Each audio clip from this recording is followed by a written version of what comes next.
Welcome to the first conversation in artEquity's three-part conversation series, 10 Years Strong, Origin, Evolution, Lessons.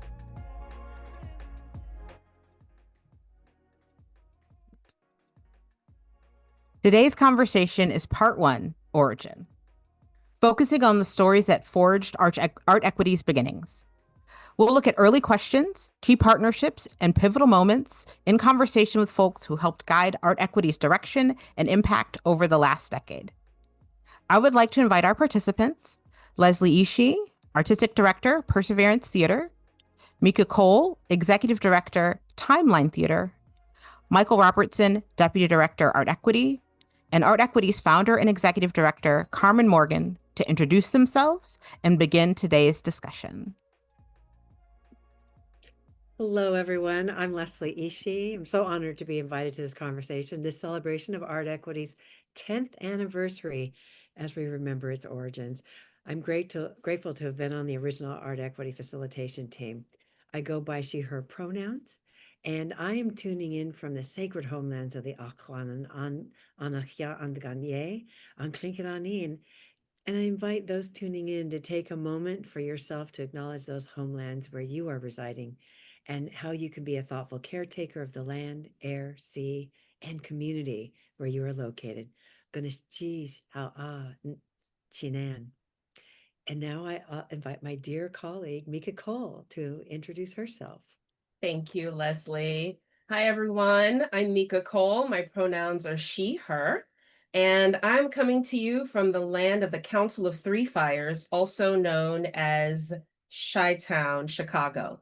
I'm a longtime collaborator and early supporter of artEquity, and I am just deeply honored and grateful to be part of this continued celebration of artEquity's 10th anniversary. And with that, I will pass to Michael Robertson to introduce himself. Thank you, Mica. Hi, folks. I'm Michael Robertson. I am currently on the lands of the Lenape people, just north of New York City. Y'all, I have the beautiful pleasure of being Deputy Director at artEquity. It's wonderful to be here in conversation with Leslie, with Mica, with Carmen in this year of our 10th anniversary. And let me pass it to the one and only Carmen Morgan. Hi there, Carmen. Look at my beautiful friends. First of all, you all know that this is going to be out of control. We are starting, listen, we're starting right now. We're very in balance. Everybody is speaking very politely, but this is going to be on fire. I would be Carmen Morgan. I use she, her pronouns. I'm currently on Tonga Quiche land, colonially known as Pasadena, California. Survivors of the fire, and that would be the wildfires here. We are on the other side of that, thank goodness. I'm the founder and executive director of artEquity, and I just want to do a wholehearted, full-throated, enthusiastic appreciation for my dear friends and good colleagues.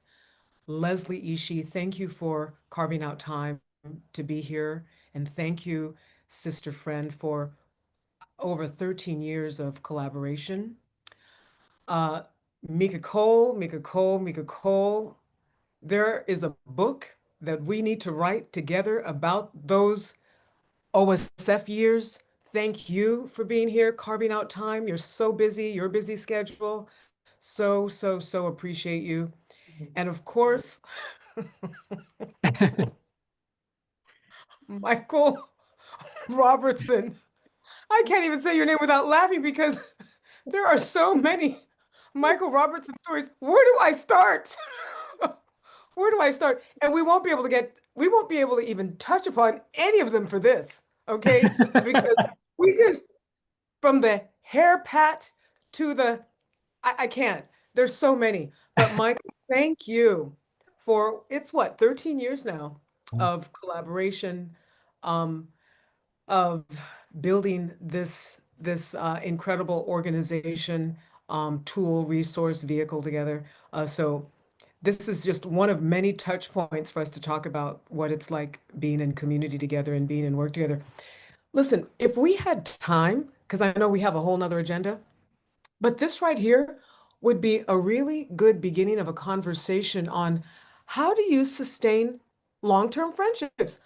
I know everybody in this room, Leslie, we've had friendships for over a decade, going on 2 decades now. How do you sustain those kind of friendships? That's a whole nother, we'll come back and do another series on that. All right, so folks, we're introduced, we've started. What do we do now? Where do we go now?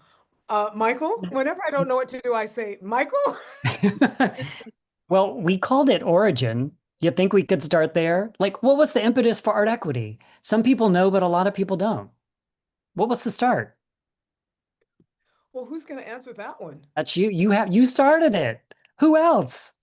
Okay, we're going to start. Can I get a breath? Let me listen. Let me talk amongst yourselves. Let me get some water. You know how I like a good breath. Breathing in. We can let our folks tuning in breathe in with us and exhale. Right. Yes, here we go. Here we go, folks. Here we go. My gosh. How did this start? How did artEquity start? Y'all, listen, I could go all the way back to the ancestors, okay? And on a very real level, it started then. But I'm going to give the short version now. I mean, I could start with just being an immigrant to this country, but I did say the short version. So let me start with the short version. I think a lot of you all know, at least you, my colleagues know, that I started out doing work in Los Angeles, doing social justice work in LA, working for nonprofit social justice organizations, civil rights organizations, minding my own business doing that work. And then, it intersects with the arts community, but not, not the work I was doing was, economic justice work, racial justice work. We were working with broad-based coalitions to support having a shared analysis to be able to keep those coalitions intact. So just doing a lot of, community organizing work.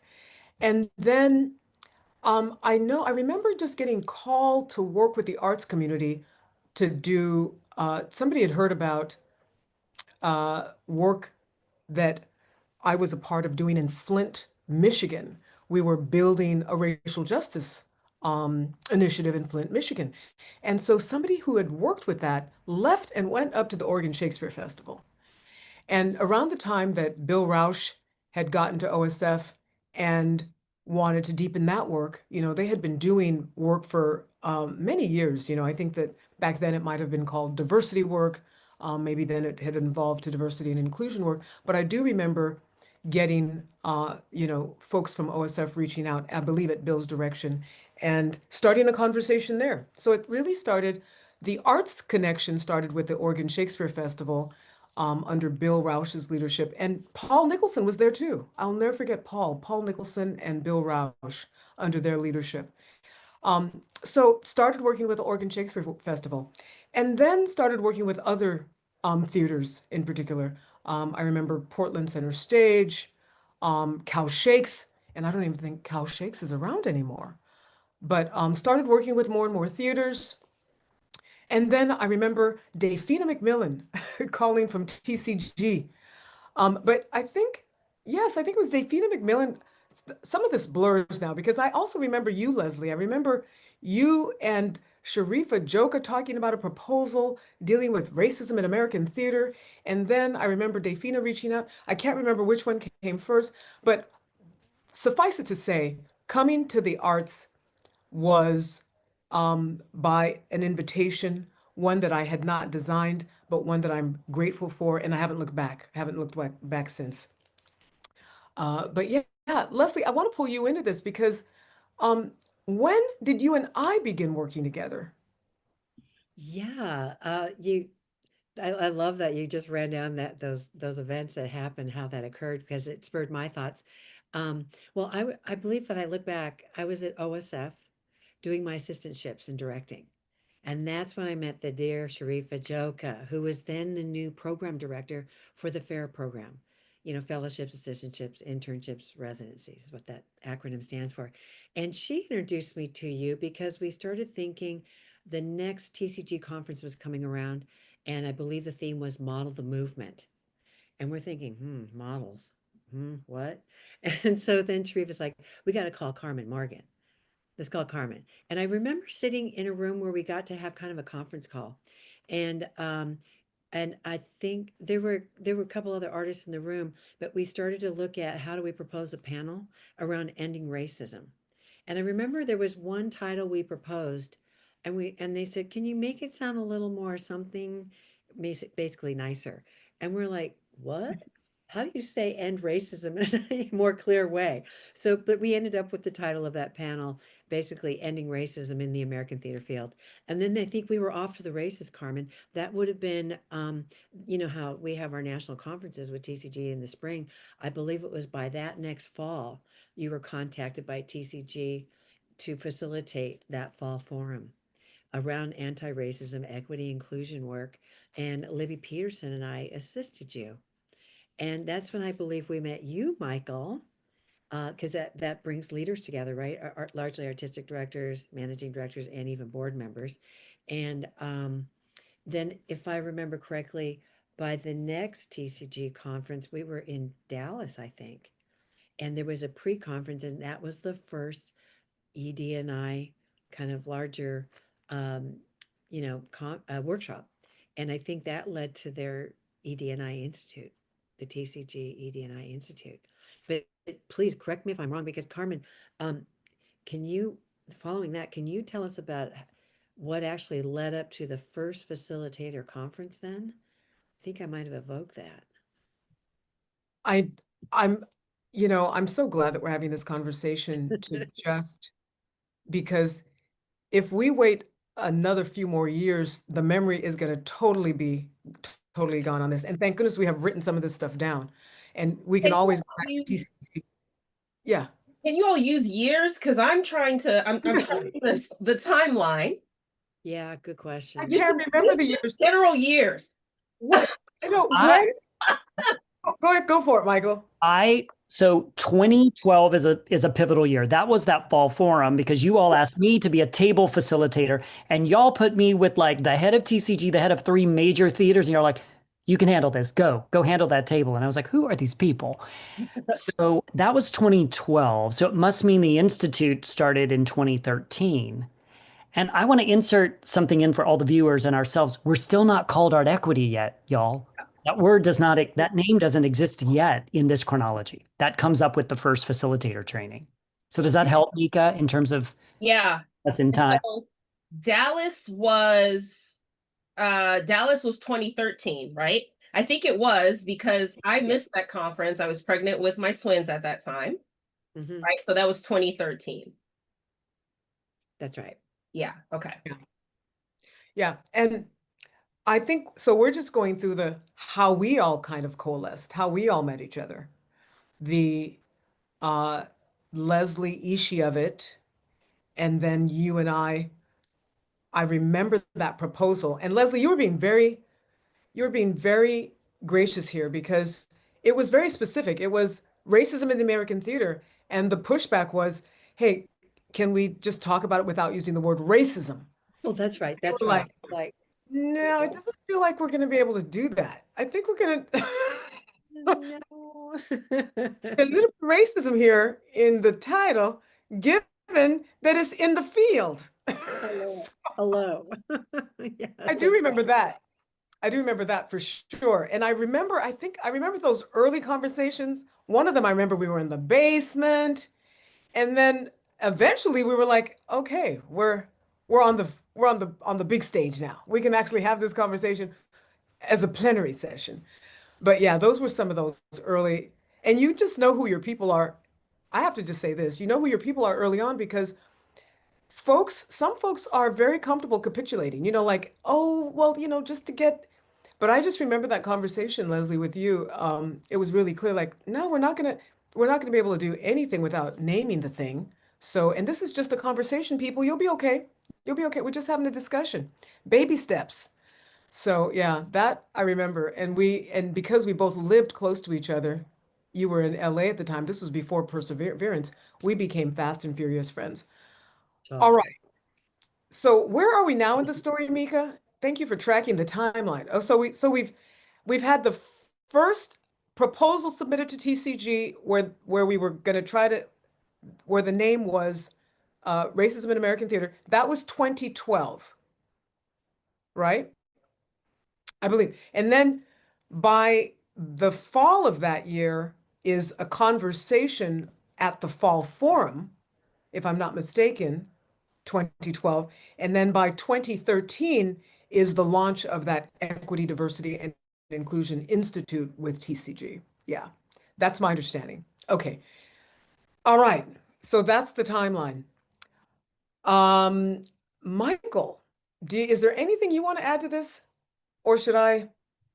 Well, I think wasn't this also the conference? Was that the conference in 2013 where people were rolling around on the floor because we were trying to put people in affinity groups? No, wasn't that I think that was in San Diego.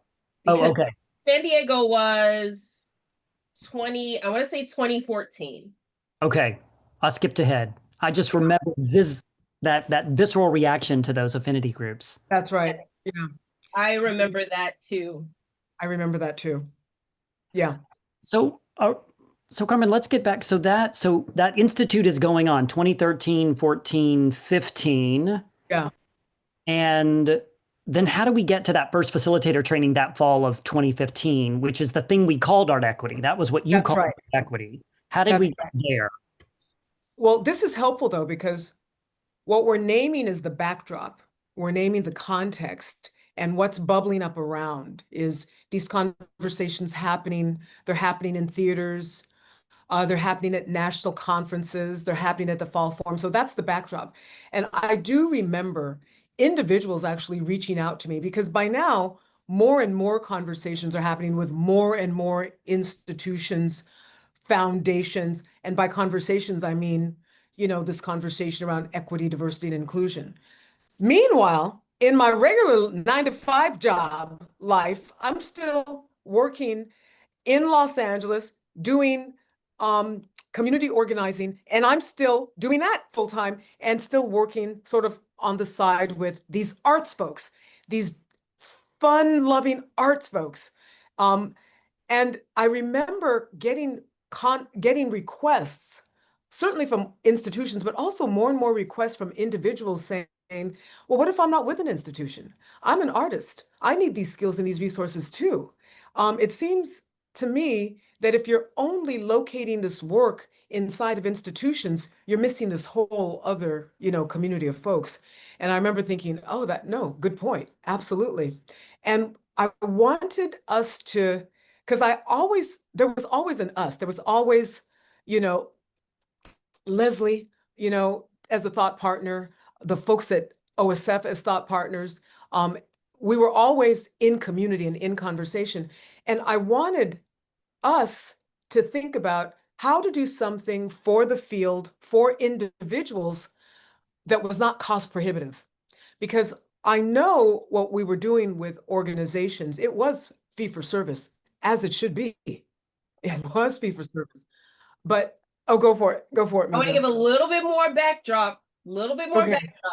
So in your regular life, you're still working for social justice. You're at OSF. You are intervening in all kinds of extraordinary textbook incidents of racism. You are helping to lead the DIPSI, the Diversity and Inclusion Planning Council, and the amazing Freda Casillas, who was the leader of audience development at OSF, who would use her resources literally to create reasons for us to connect, reasons to pull Leslie in, reasons for us to be in Marjorie Bailey over and over again. And you were, we did the conference in San Diego, and I'll never forget this because I think there was a build up to the facilitator training. Yeah. So San Diego is when we have the first racial affinity breakout groups at the TCG conference. Yes. And Sharifa and I were there supporting you, Dafina, Michael, and Leslie in facilitating that conversation, explaining the breakout, and we were dealing with like real-time resistance, backlash from participants, regression from some of the leaders at TCG who had approved these breakouts and were like fully supportive mere moments before the backlash ensued. And then we had to deal with the fallout for the remainder of the conference. You know, I remember those OSF girls and just like all kinds of craziness there. Then we get to Ferguson, Carmen. Oh, yes. A group of us from OSF decide we're going to go to Ferguson, and we put out a call to the theater industry to meet us there, and you meet us there. that's right. And we are there in protest, in support of the community efforts like childcare and the art classes, and just, you know, providing food for the young people who are not in school at the time, and supporting those fierce organizers on the ground. And Yeah. Carmen, I will never forget, this is early in our relationship. I remember you texting me to remind me of the time of Michael Brown's funeral. Okay. On the ground. Yeah. Yeah. Also, so this is That's the backdrop. This is the backdrop of the coming together of community, because we're wrestling in these institutions and we're wrestling out here in the real world in these streets. Absolutely. And there was a pivotal OSF moment where, you know, we essentially uncovered this wide-scale racism and collusion against a woman of color, you know, in like department-wide collusion. And we had to triangulate and organize around this event. It was enraging. It was emotionally draining. And that is when I remember talking to you and you saying, I don't know if, I think you were on sabbatical, and you were like, I don't know if I'm going back. I don't know if I'm going back, because we have to deal with this racist ass industry. We cannot let this happen on our watch. And so it was, you know what I mean? It was fueled with all of this other stuff that was happening. That's just 2014 before we get to the official launch. No, that's true. Mica, you know what you're doing? You're reminding me of a couple of salient points. And I think because OSF was so large and it was an epicenter for these conversations because it was large and it was leading at the time. And also TCG was also an epicenter because that's where we would gather. That's And right. you're reminding us of these two kind of flagship places where these conversations were. Whenever we were on the ground, those conversations would be spurned. Yep. And then you're also reminding me, I will never, I remember being on the ground in Ferguson was absolutely life-changing. And I can't remember, Mica, but I'm going to go back to my notes. I cannot remember when I remember there was a moment at which my own emotional health was allowing me to say, I remember saying, you're taking some time off of this. Do you remember that 9-to-5 job that Yeah. I remember saying there was so much happening that I do remember taking time off. I think it was a sabbatical. I think I gave myself a 3-month sabbatical, like I funded it myself. I can't remember how it came about. It was either unpaid or whatever, but I remember taking time off from work just to be able to have some equilibrium, because we were in the streets. I mean, I remember that Ferguson moment like none other. Okay, so all of this is happening. And folks, more and more folks are saying, we want these tools and resources with or without these institutions, because we don't know where they're going to be tomorrow. We need to be organized. And I do remember thinking that we just need an activist building institute. We just need to be, you know, having a shared analysis, shared language. Let's build a base. Let's build a base. That then got framed, because I have to say, you artists are very, very tender around language. And, like racism was not, anti-racism language was not back then. We're talking 2012, 2013. Nobody was using that. We could barely get them to say inclusion. Remember, it was just diversity. And then it was like, okay, can we diversity and inclusion? But I remember folks being so tender around how this work was framed. So I remember saying, you know what? Let's focus on skills. And this will be a facilitator training.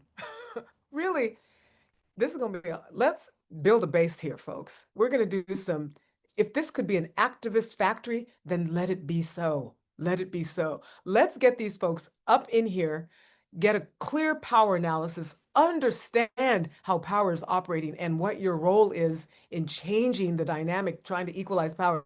Can we do that with these folks? Can we have artists be just more committed to being activists? I think that was the question. And I think we are continuing to still ask that question. I mean, it's not a dichotomy, but I do remember us wanting to focus on activism. And that's what helped to launch what we called the Facilitator Training Institute, to focus on individuals getting skills outside of a national conference or an institutional, training. We needed to be the point of contact needed to be people, so that we could actually build a base. And we did that. The first one was in 2015, thanks to, by then, the growing support at the Oregon Shakespeare Festival. I mean, there was everybody. It felt like it was an all hands on deck experience, because I mean, department heads were involved, staff were in the training, people were helping to do all the things, helping to set up. I mean, OSF really did provide a lot of in-kind support. And I do also want to name that first grant that we ended up getting before we even got to that first training. We got to the need statement of individuals. And then I remember going to a silent retreat. And at that silent retreat, I worked on that white paper, and I worked on the goals, objectives, and like, what would that curriculum be? And I remember coming out of that and pitching that to Katie Steger at the Mellon Foundation. And she was so receptive and so supportive. In fact, let me tell you this. It was a small window of opportunity for this proposal to get to be submitted so that we could do something the following year. I'm talking to Katie now in 2014. And I think it was towards the latter part of the year. And I remember Katie saying, I don't know if I can get this in. I don't know about the timing. And she just made it happen. And that experience, I took away a couple of things from it. I remember thinking, look, there are some folks inside of these institutions who aim to get these funds out to be used strategically and are positioned to be really great allies. And also, when you're working with somebody who doesn't say, I don't know what I can do, but instead says, there ain't nothing I can't do, things just happen. She ushered in that proposal, got it funded. We ended up getting $135,000 for that first year. Didn't even have a 501c3, didn't even have a fiscal agent. Katie said, gonna get you the money, now go find the fiscal sponsor. That's how much faith they had in that first concept. Got to give Katie some serious props. Katie, if you're listening, thank you, Katie. Thank you, Katie, for that $135,000 that launched this thing. Yeah. Carmen, I gotta intercede here. You're using we, which I really appreciate, because you operate as a we, as a community organizer, as a human. Mellon gave you Carmen Morgan for Carmen Morgan's idea for a national facilitator training, gave you the money. And because things are structured the way they are, you had to have a fiscal sponsor. So I just want to name that. I know it's all we, and we're all crafting artEquity's future, but in that moment, it was you. Nobody else wrote that plan. No one else created it. So I just want, for the record, we're going to transcribe this. It's part of the history. I want that to be an I and not a we. It was you. Fair enough. Fair enough.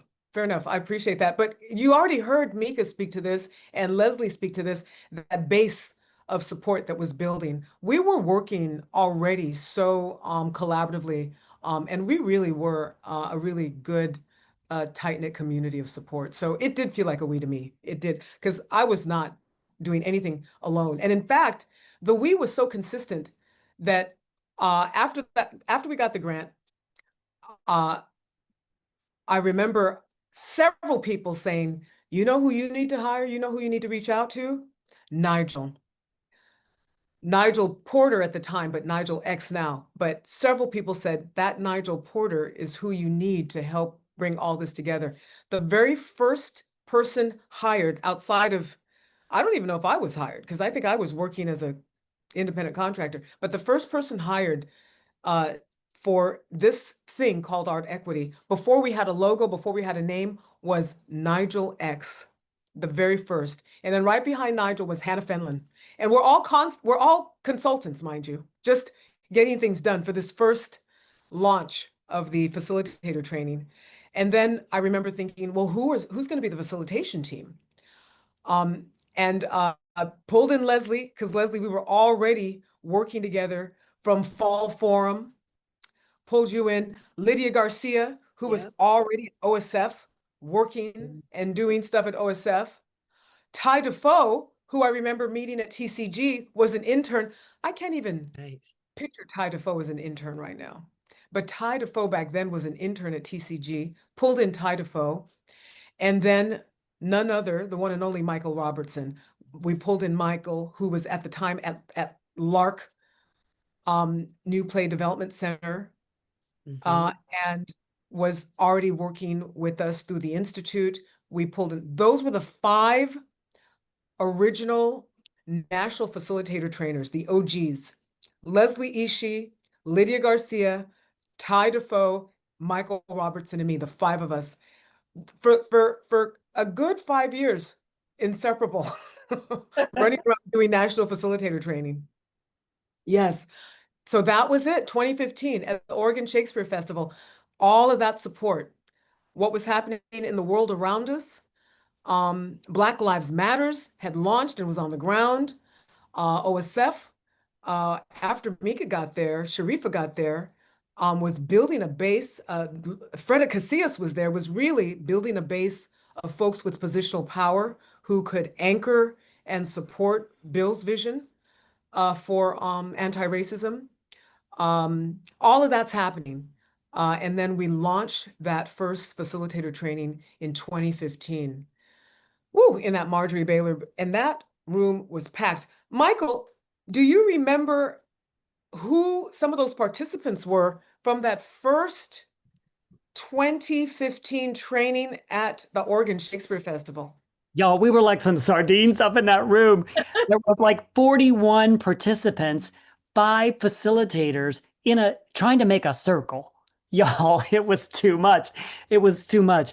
But look, everyone had a really good attitude. We made it work. But gosh, I mean, there's 41 people. I can't list them all. But T. Wilhelm was there, Larissa Fasthorse, Alex Maida, Mayan Tao, Dafina McMillan, who was really instrumental in the TCG Equity, Diversity, Inclusion Institute.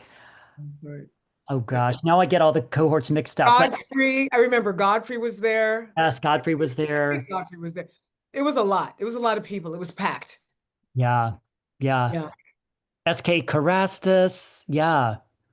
Anyway, yeah. But it was pretty amazing. It was dynamic because I think, everybody wanted to be there. So that the fact that we were crammed in there with our yoga balls and our snacks and all the things, it was kind of amazing. But Carmen, as I listen to you all, I'm like, when did I come on the scene? I want to go back a little. I want to add to this chronology. I like Mica. I feel like we need some slides. We got to put together a timeline. But, you and we met at that fall forum, right, in 2012, as I was a table facilitator. That's when I met Leslie. I met Libby Peterson. Love me some Libby, who became one of the next round of team members at artEquity, actually. And then I reached out to you and I said, with my, in this white body, this white cis body, I was like, Carmen, can I train with you? Can I follow you around? And you were like, yeah, if you can get yourself there. And I was like, dang, I like that answer. I was like, okay. And because I was in the EDI Institute and I thought, how do you get these skills? I was one of those people. I was like, I want those skills to hold those really complicated conversations. And as a white person, seeing white people trying to lean in to be anti-racist, I was like, wait, there's some skills I can do. There's some good I can do in the world, I think, if I can just have a few more skills. So you said, yeah. And so I hung out with you, following you around the country for a year, if you remember that. And you were gracious and lovely. And I was part of that facilitation team. One of those moments included T. Wilhelm as part of, I think, some conference, I think a PASO conference. Yeah, and then you asked me to be on that first facilitation team for artEquity. So it's pretty amazing. It's pretty amazing. Oh my gosh. Mica, I want to throw it back to you. What else was going on? Do you remember that first facilitator training? What all was going on at OSF? I feel like you've layered in some of that, but is there anything else we should add? Because I think this context around how artEquity is building and growing in this context of OSF and the greater field is helpful. I just remember No, you got stories. I just remember the facilitators descending upon Ashland, Oregon. Okay, that's what I remember from all over the country. And it was so fascinating because, in a way, these folks looking to OSF was part of how OSF was held accountable, right? Because you could not be the place that would welcome people to have this conversation, right? But then shut that conversation down in your own organization. So there was this incredible just gathering of colleagues from around the country. And, Ashland is this small, quaint little town. There aren't that many people of color. And yeah, so I just remember folks coming down the bricks, going to Marjorie Bailey. And yes, y'all squeezing in there. And by folks, you mean a lot of people of color. The likes of which I don't think Ashland had seen that many people of color all at once. Up until, I mean, I could be wrong, but I just remember you could feel it did feel palpable because we were all we were conspicuous. Let me put it that way. Yeah. Yeah. And Carmen, you were doing really, this is where it's hard to distinguish artEquity from, Carmen, your individual work, because we just had these overlapping communities. You know what I mean? I mean, Leslie Ishii worked at OSF as far as I'm concerned. She was there during my tenure, right? Because Leslie was always in Ashland. We were just always triangulating and working together. But you were training the company, staff of, I want to say, almost 700 people at the Oregon Shakespeare Festival. Broadly, specifically departments and coaching leaders through the transformation, right? The efforts to become the organization that we aspired to be, right?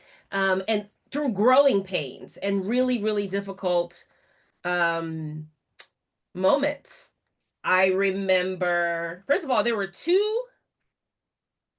like there were two marches that happened in Ashland. There was the March on Main Street, which, Leslie, I think you were there for the March on Main Street, because that's lore for me. I wasn't there. What was the March on Main Street? Yeah. Well, yeah. I'm trying to think. I might be conflating something though. We held the CATA, the Consortium of Asian American Theaters and Artists. That was 16, I think. That was 16. So, but I think you're talking about before that. But are you talking about way back? There's some historical pictures of the KKK marching down Main Street. That's right. We did a counter march, right? That's right. It was a counter march. So we did the counter march during the conference. Yeah. Yeah. OMG, those photos. They're just well, you know what? there. You're naming why that Oregon Shakespeare Festival is such an interesting case study. And Yeah. I know that there's a graduate student out there somewhere who's going to really spend some time going back through this history of this particular period of time that we are all referencing. Because Oregon is the whitest state in the union by That's choice, right. right? So Mhm. already we've got the whitest state in the union by choice. They wanted to be an all-white state. And then inside of that, we've got the Rogue Valley, which is one of the whitest parts within the whitest state. And it's so white that it gave birth to the Aryan Nation, That's right. 17 miles from Ashland, Oregon. 17 miles from Ashland, Oregon is where the Aryan Nation was born. The Aryan Nation, which is commonly understood to be a white supremacist group. So that is the context by which people of color are trying to engage anti-racism work, Mm-hmm. folks. Mm-hmm. That's why it's such a very, very interesting case study, which is why, Mica, so many of the tactics that were deployed mirror movement building tactics. I mean, who marches on their establishment? You know what I mean? But the staff organized themselves and said, we actually want to do a march that reclaims this space and rededicates this space and gives a different historical context. I remember that march because there was an intentional photo taken to show so many people of color, Right. the acting company to have people of color replace what was formerly a KKK march down Right. that same street, probably about maybe 20 years earlier. So Mhm. yeah, it was a very, and that backdrop allowed for movement building strategies to be deployed. And also, let me just name this, because the size of that organization really was like a little city.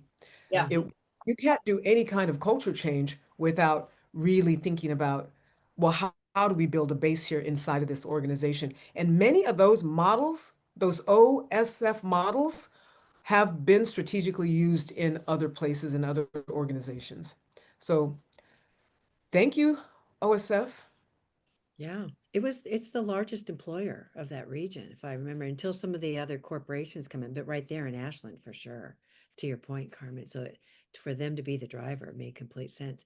And I keep thinking about how we would bring up the Oregon State Constitution, I think was the last to bring anti-Black laws off of that constitution. That's right. It took till the 60s or 70s or something. Yeah.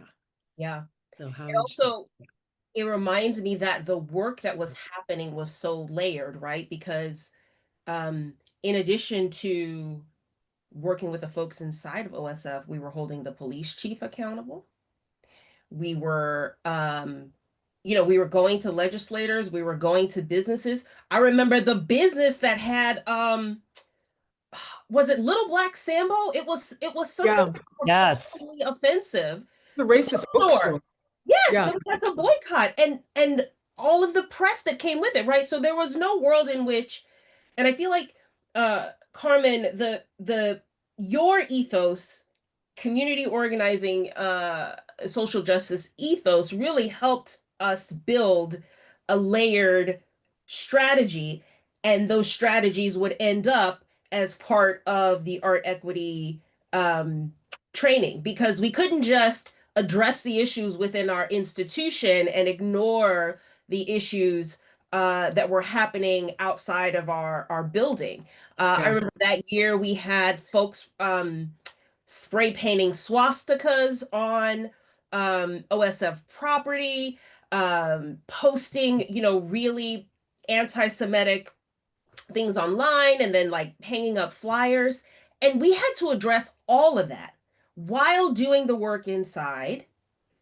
And then, oh, by the way, while doing our 9 to 5 jobs, Yeah. um, as yeah. it were. Um, I Mm. remember the March on Talent, when there was, Carmen, you were facilitating a conversation with the production department, I want to say, Yeah. and many stakeholders from OSF attended that conversation, to hold that department and those leaders accountable. I remember that room was packed. Yeah. Definitely a significant moment. But my Yeah. favorite, one of my favorites. Remember when we brought Robin DiAngelo to the Oregon Shakespeare Festival? Before White Fragility was published, I think she had written it in an essay. And Carmen, you really brought her work and terminology to the vocabulary at the of the work at the Oregon Shakespeare Festival. And I'll never forget this feeling of, we are exhausted. We keep saying the same things. We are blue in the face. We cannot penetrate these white people and this racism. And the feeling was, we needed to identify a white person who would come in and say what we had already been saying for several years. And I remember being in the Bomer Theater and Robin DiAngelo walking on stage. And one of the first things she said two things. One, everything I'm about to say, the people of color in this organization have already said it and had to bring me here because of racism. And two, your opinion is not equal to my professional degree. And so we won't be talking about your opinions.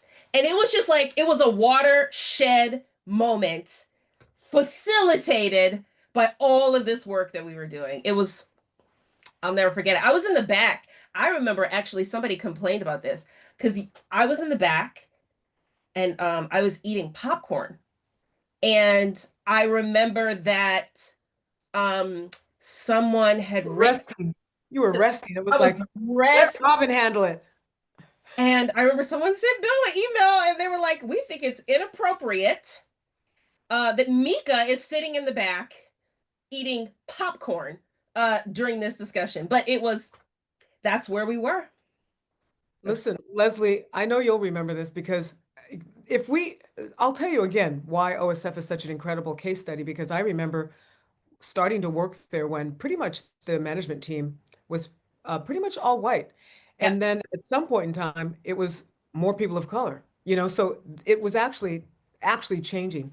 But I remember the labor. I remember the faces of the people of color, the emotional labor of those folks, Yep. just scenario after scenario after scenario, the sweat of the folks doing that work. And that's what I remember the most from the Oregon Shakespeare Festival is the people of color for whom that institution to this day owes a debt to, for that labor to try to get that institution to hold to be held accountable, for it to hold itself accountable, for it to actually live the values that it said it held.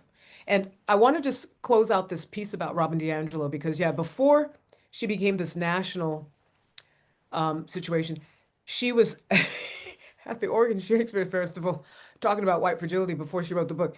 And I do remember I was shocked because, I mean, I was kind of expecting it, but she said all the things and in terms that were, quite frankly, even harsher than anything I have heard any person of color say. Because Absolutely.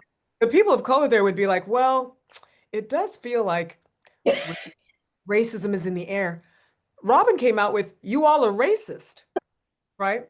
And at the end, at the conclusion of her speech and PowerPoint, now mind you, we're doing workshops and contorting ourselves and emoting in small groups and all the things. She stands up with a PowerPoint and says, y'all are racist and this and that and the other, and you're not gonna. She got a standing ovation. That's the thing that to this day I will never forget. Mhm. That they rose to their feet. Yes. Now, meanwhile, all the people of color are just like, you've got to be kidding me. Absolutely. We have put our hearts out of our bodies to explain to you our lived experience. And we've basically been backhanded.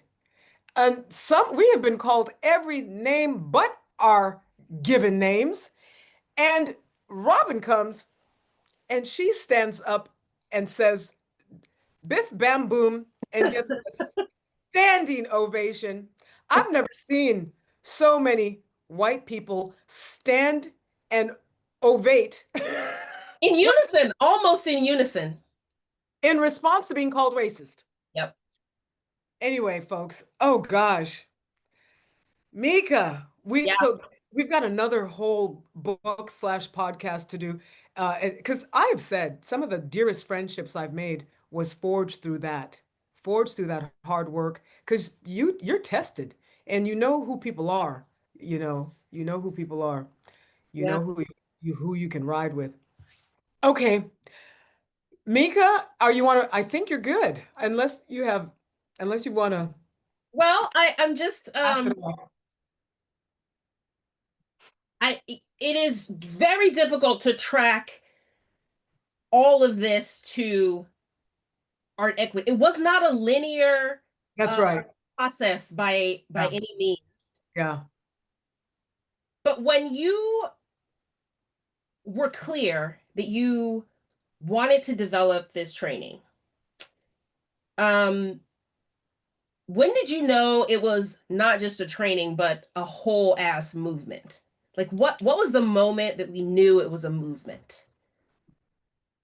You know, in truth, I do believe that in 2015 we could tell, really, because I know we were like, look, we only have 1 year's worth of funding. I remember having those conversations. We've just got the 1 year, and so we're only committing to doing one. But I think we knew from 2015 because there were more people wanting to participate than we could actually have space. When you're having that kind of a conversation, you want to work with maybe what, 30, 35 people. And we kept saying, okay, well, just a few more. And we had to say no. I remember that year we said no to more people than we would have wanted to. And so I remember thinking, well, those people that we said no to, let's just do another year and, we can bring those folks in. And then more people wanted to participate and more people. The need never stopped. There was always more folks wanting to participate than we had space. And so we never stopped. Once we started, the only thing that stopped us was the pandemic. After 2015, 2016, we were in Twin Cities being hosted by Penumbra. Then we came to LA in 2017, being hosted by, oh gosh, I think Ebony Rep, East West Players. I think maybe Center Theater Group was involved in providing some support. I know Patricia Garza was such an anchor support, even if the institution wasn't involved. Then we went to Atlanta.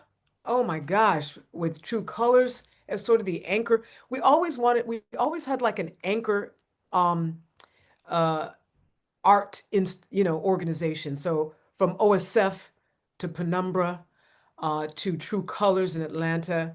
And then in New Orleans in 2019, it was Ashe Cultural Center, just a beacon in the community. And we worked with No Dream Deferred, Lauren Turner Hines. Yeah, and so we wanted to have the conversation, but it needed to be grounded and steeped in how the work is practically applied.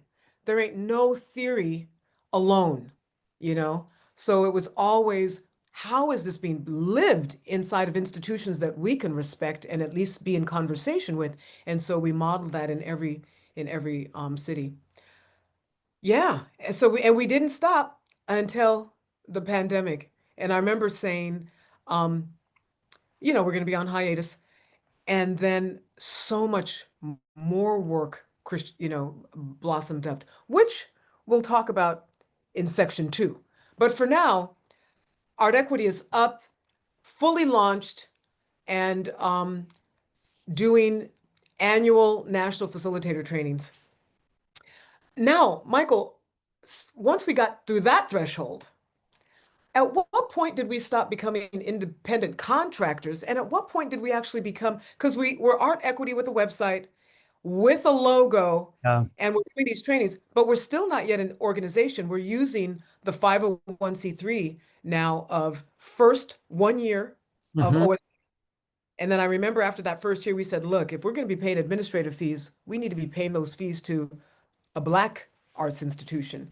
So then we had Penumbra as our fiscal sponsor uh, until we became our own entity. So when did we decide to become an organization? Well, listen, I don't know if you remember this pivotal conversation with a funder. So we did. We had a fiscal sponsor for about 3 years, and we began to think, why are we spending like $25,000, $30,000 for fees? That could be a staff position. That could be more facilitators. That could be, and so we were having a pretty significant conversation with the funder. I remember exactly where we were sitting, what we were wearing. We were on break from another training we were doing, and we had this funder call, as we often did. We're doing a training, then on our breaks, we're fundraising. They told us, they said, are you sure, Michael and Carmen, that you want to become an organization? Are you sure you can do that? And I remember saying, well,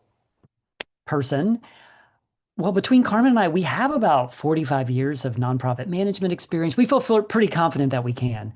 Now, And he well, said, mind well, you, I want to interject here something, which is that yeah, we're asking for funds to pay people benefits, yes. folks. We're not asking for more funds because we want to expand programming and we have been working for years as independent contractors without health benefits. So we're talking to our funder now saying, we actually want to be able to get benefits and we think we're going to do this. We want to be around for a minute. We want to be around for a minute, thinking We, we're going to get some support for that. so And instead, we were discouraged. discouraged. We were definitely discouraged, to the point where one of us said, well, if that's not something you can support, we're not going to be able to move forward. Like I remember us being really bold and like, we're going to do it. We got off that phone, we took a breath and we were like, oh, hell yeah, we're about to do it. If we thought we were going to do it before, we're about to do it now. It's an economic justice issue. We believe we can do this. Folks are asking us for all kinds of services and support. In what world are we going to continue to have people be contractors without health insurance? So we did it. We did it. So we applied for our 501c3 in. Now, I want to underscore something here, and Yeah. then I'm going to let you. We have been tested. It's not like we walked up and said, just give us money. We had been tested. Mhm. 2015, 2016. There's interest we can quantify, and we want now to have more infrastructure to be a healthy, thriving organization, Black-led organization. Now, I have to say, I think if a white leader had pitched wanting to, it would be, I think, a no-brainer. It's like, well, why wouldn't you want to be a 501c3? Why wouldn't you want to have more stability? But Michael and I were questioned. I think it's the tax, it's that racist tax that follows Black leadership. So to have us be questioned, now I'm not even talking about the history of leadership before we launched artEquity, I'm just talking about, have we not been tested already in this Mhm. with this tenuous container? We've already been tested. And yeah, the encouragement was, no, don't become a 501c3. We think you should just keep limping along. And I will say, I went into that conversation, Michael, and I know I cut you off, but we both went into the conversation questioning, like, well, do we want to be and left the conversation saying,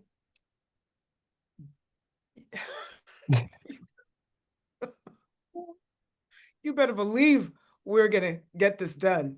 If we had any doubt, we don't have any doubts now. We're like, are you effing kidding us? We are so not taking your advice and playing small, especially when there's a need. Okay, Michael, please continue. Listen, you got it. That was it. I mean, I can feel it energetically in my body. I can go back to that moment. So y'all, the 501c3 structure is so imperfect. It's not at all, but based on some advice that we got, we were like, let's do it. We got our 501c3. We got it in 2019. It was retroactive to August of 2018. So that was 3 years in to artEquity's life, and that launched us. That allowed us to, within 6 months of being notified of that, the staff, we hired for our first staff and gave them benefits. I remember that. It was October 1st of 2019. And I think it's not small that I remember that. It's huge, and it shouldn't be that we're, offering health benefits. Well, listen, it's huge because Black-led institutions get 300% less funding than their white counterparts. So yeah, we launched the thing, we did the thing. Absolutely. Michael, where are you at this point? Are you at Lark still? Where are you at? When did you come? Don't tell me you did not leave Lark to become an independent contractor, did you? Sure did. In 2017. I forgot that part. Yes. Carmen said, come help me do this thing. And I was like, okay. No, And you did not. it's I not don't full believe you. time. I Yeah. do not believe you. I do 2017. not believe you. Yeah. So Carmen was, come do this. It's not full time. Let's see what happens. And I was like, let's go. Let's go. So Wait a minute. No benefits. It's not full time.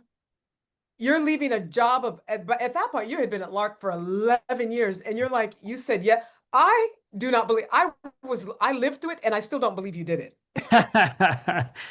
the vision was clear and the need was there. And my spirit was called. When your spirit is called, you do it. When you feel this is the thing to do, you do it. So grateful for that. Well, listen, enough about me. I want to, part of what we're doing in these conversations is shouting out people who were there in the beginning. So I want to just shout out that first board, most of whom are still with us. We wanted a very small board that knew us, that understood our values. And so that's Melissa Kievman, Shannon Brunette. Yes, give it up for all of them. Nigel X and T. Wilhelm. So they took on the role, which— Wait a minute, not the Nigel X that was the first hired staff person. He's not now on the board. Nigel now on the board. And T from that first cohort in 2015. What? Exactly. And I think, we're sort of joking, but Carmen, I remember you were saying, as a Black woman leader founding this Black-led institution that can support people of color, we need folks we can trust. You needed folks that you could trust to help. Those first few years are all of that business around building a board. So shout out to all of those folks. Grateful for them. Absolutely. So, absolutely. Yeah. Is that not how we steward our work? That's amazing. Yeah. And Nigel, come on, this is the care and the stewardship of the work of so many people. You can't just entrust that to any old body, That's beautiful. And it's how do you develop real relationships? It's I know in the grants we talk about collaborations, but these are real relationships, friendships, people that you love these people, and I think the nature of this kind of work that we're doing, this kind of transformational work that we need more today than ever before, given the climate that we're in. How can you not do that work without loving one another? And I think that's why those relationships go deep. Oh my gosh. And we end up, expecting a lot from each other, but supporting each other. Like I would ride for anybody here. Leslie, Mica, Michael.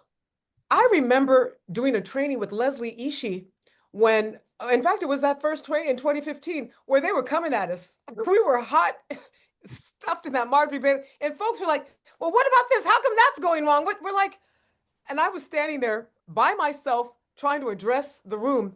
Leslie, I don't know, I don't even know where she came from. She came from out of nowhere and came right up next to me as if to say, if you're talking to her, you're talking to me too.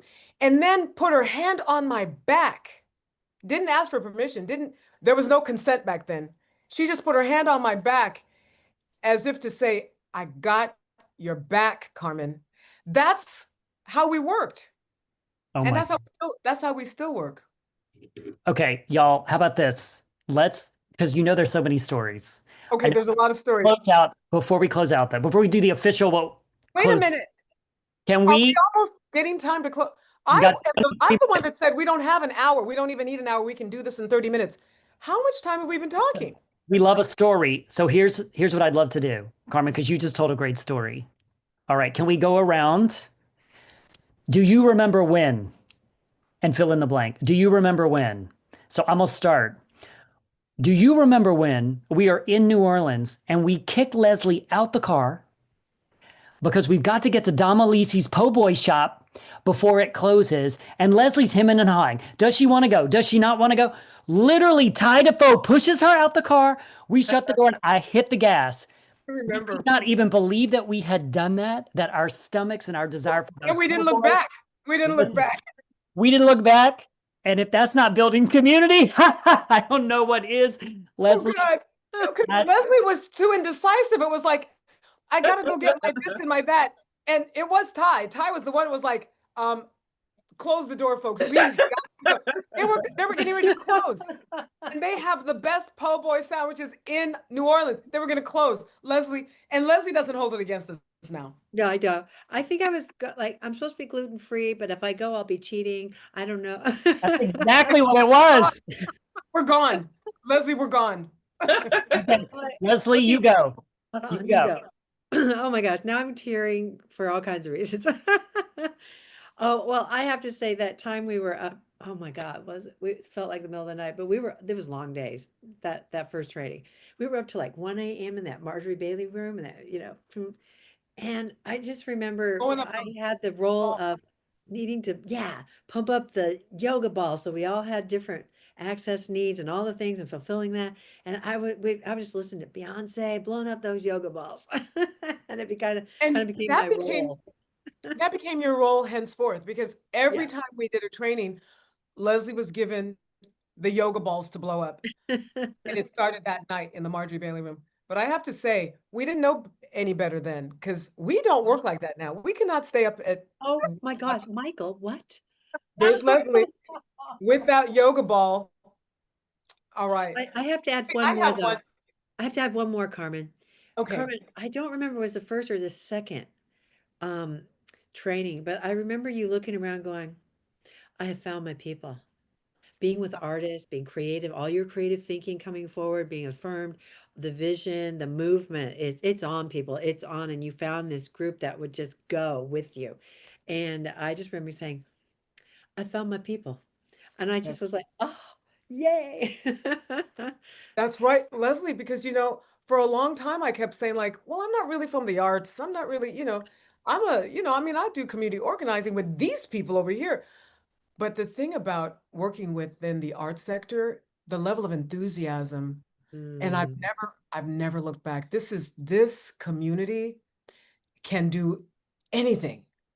It is the creative genius and the politics. We can do anything. And I mean, this is, thank you, Leslie, because I did find my people.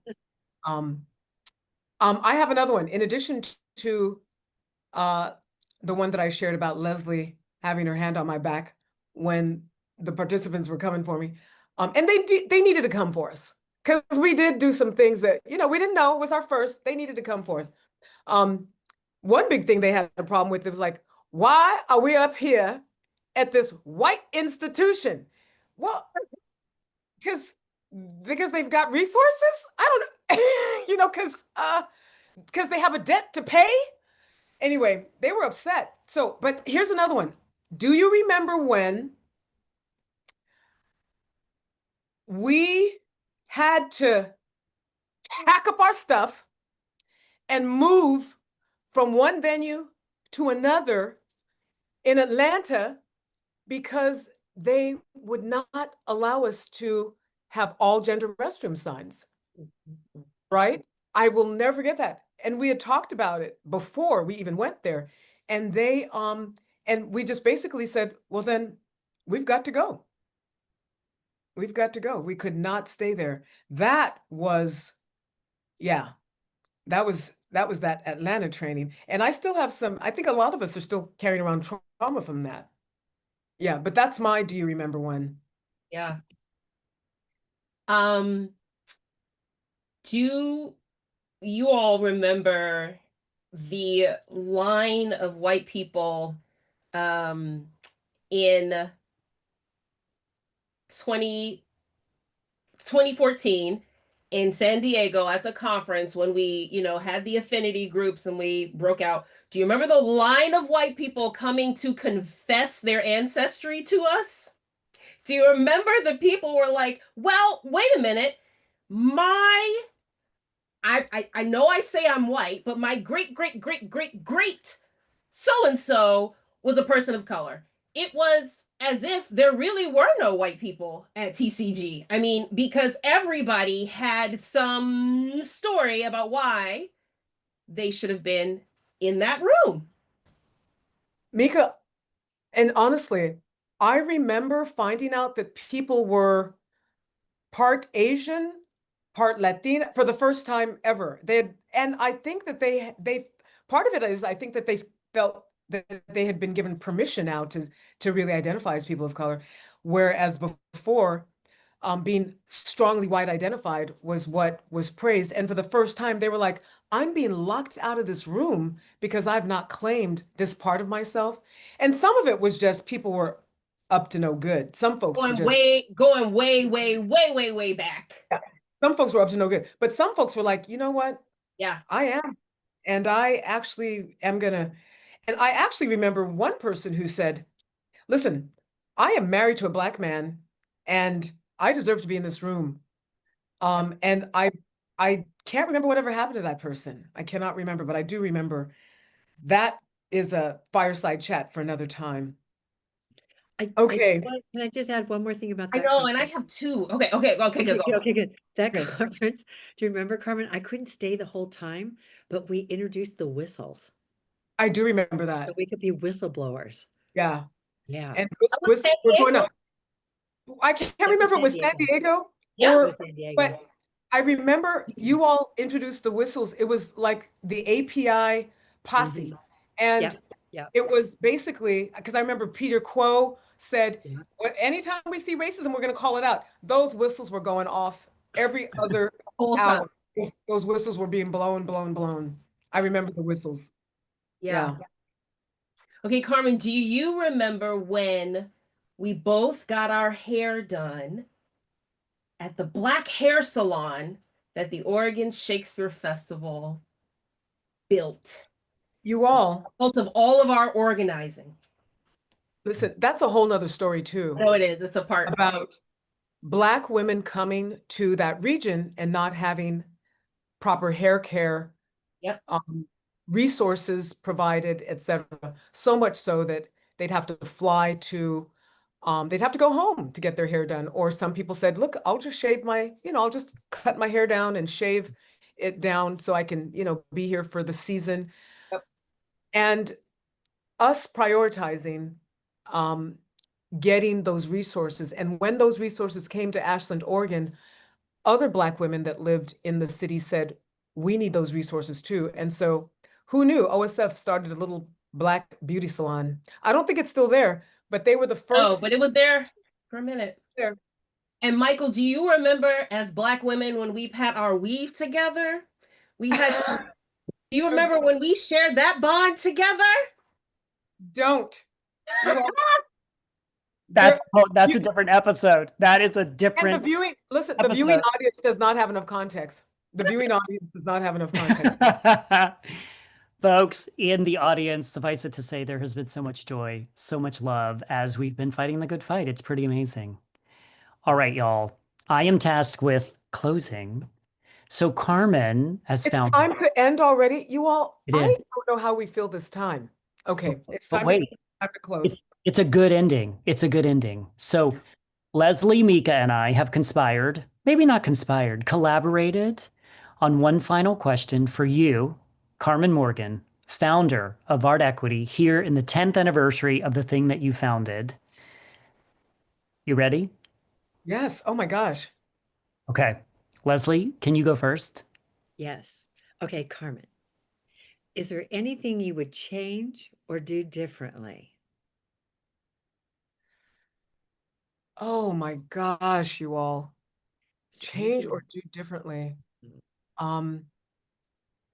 There's a lot. There's a lot. I'm going to try to sum it up though by saying this. Oh, I wish that I had given more grace to so many of the people that I love and work with, that I'd given more grace to them and to myself. Because I know when I first started doing this work, I saw it as a fight, and everything was urgent and crucial. And I wish now, looking back, that I had spent more time just chilling out, laughing, just being in love with each other, and less time worried about chart paper being level. And you know what I mean? We were so preoccupied with making sure the work didn't get discredited and being so perfect so that the work didn't get discredited. I wish I'd let that go sooner. I'm still trying to let it go, but I really wish I had just said, folks, you know, and given some people more grace. And you know who you are. My sincere apologies. I wish I'd given you more grace, and I wish I'd given more grace to myself. That's I have many things I would change, but that's one that I can speak to now. Mm, Good thank you. question. Thank you for that, Carmen. And I want to name that we were trying not to be critiqued as a Black woman-led founded institution. Those institutions have been over-critiqued over history. So there was a push to be perfect, to have the chart paper, to all of those things. So I just want to extend some grace and love to you. But thank you for that. Thank you. All right, Mica, you're up. Carmen, what have you learned as a Black woman in leadership?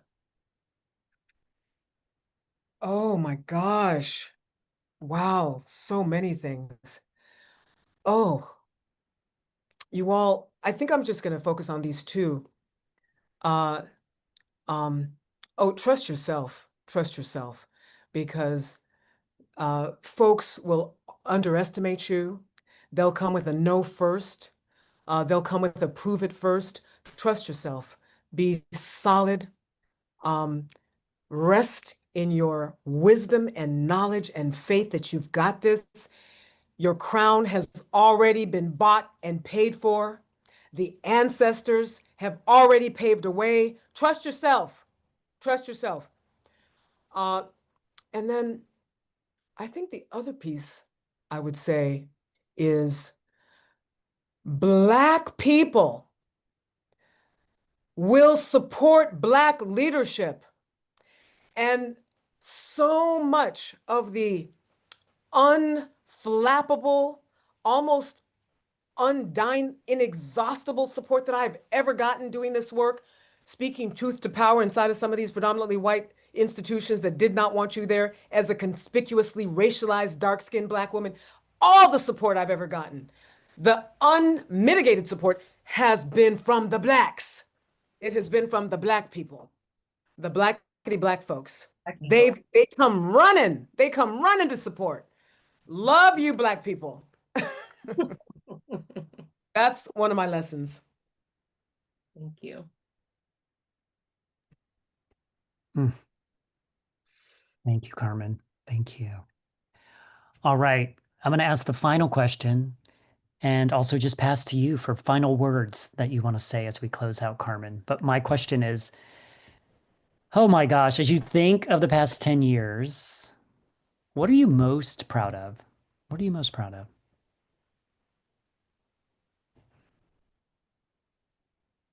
Oh, wow.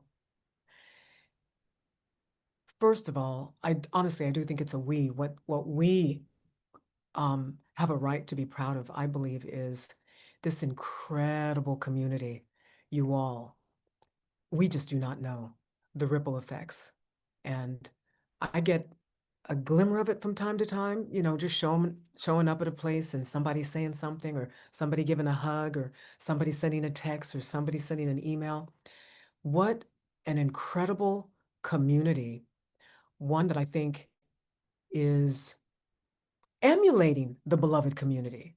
I think that, it's a beautiful tapestry and community of folks. And it's not just an art equity community. You know what I mean? We just named a whole bunch of other places doing this work, other people doing this work who are doing the work right now. That commitment to each other, to take on this endeavor, this work, this justice-making work in the face of enemy-making work. We're doing the justice-making work. We have built a place where folks can find themselves. I think it's good. I think it's good. That's something to be proud of. That's something for us to be proud of. Absolutely. Well done, folks. Thank you. Well done. 10 years strong, and they didn't even want us to have benefits. 10 years strong. And they didn't want to talk about racism. No, they said, but if we could only talk about it without using the word racism. And we said, no, you cannot. Okay, folks. Well done. The time flew by. I love this. I love this. We don't spend enough time talking about. And there's so many more stories. And we in fact have two more I guess episodes. I don't know. But I want to just thank you, Michael. Thank you, Michael Robertson, for this and so much more. You know, working with you as the deputy director and doing this work has been a part of my own healing journey in some of the ways I've been injured with white people. You know, I try not to put all that on you, but you know, it is on you. It is upon you now, my white brother, to reconcile, be that racial healer. And then, of course, Leslie Ishii. Oh my gosh. Whether you're in Alaska or in LA, you are my sister by another mother. It's been a journey, has it not? From way back in the day, trying to get those folks to sign on to a workshop proposal to deal with racism in the American theater. Yes. Thank you. Thank you for still doing the work, holding it down, fiercer than ever. And of course, Mica Cole, thank you so much. Absolutely indebted to you. I see you as a reflection of myself, as another Black woman in leadership, holding it down with your principles and your values intact. I will ride with you any day. And to those of you who've tuned in, thank you. Thank you for the journey these past 10 years. I know there's some artEquity alums right now listening to this. I see you. We love you. Thank you for letting the work that we have done not only be joyful, but have an impact in all the places that you all are at. So, folks, thank you so much. We'll be back. We'll be back. Take care. We would like to thank our partners at HowlRound for hosting our conversation series, 10 Years Strong, Origin, Evolution, and Lessons. Please join us on Wednesday, 12/3 at 2 p.m. Pacific Standard Time for Conversation 2, Evolution, after the inflection point, and Friday, December 5th at 12:30 p.m. Pacific Standard Time for Conversation 3, Lessons in Leadership.